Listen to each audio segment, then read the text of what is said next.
ஏற்கனவே இருந்த கணக்குக்கும் இப்போ இருக்கிறதுக்கும் அவ்வளோ வித்தியாசம் வருது. அதில் ஏதோ கொஞ்சம் மீட்டெடுத்துக்கிட்டு அது இதில் இத்தனை விழுக்காடு, ஒரு 3 விழுக்காடு இடங்களை ஆக்கிரமித்து வைத்திருந்தது இந்துத்துவா சக்திகள். அந்த கணக்கை பார்த்தா இந்துத்துவா சக்திகள் ஆக்கிரமித்தது 3 விழுக்காடு தான்.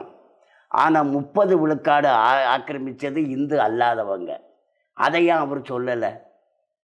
சேகர் பாபு இந்துத்துவா சக்திகளுக்கு எதிரானவராக, இந்து கோயிலுக்கு எதிரானவராக, அல்லோலயா கோஷம் போடக்கூடியவராக, சனாதன தர்மத்தை ஒழிக்கக்கூடிய முதலமைச்சருடைய மகனுக்கு எடுபிடி ஆளாக அப்படித்தானே போய் நிற்கிறாரு உதயநிதி முன்னாடி.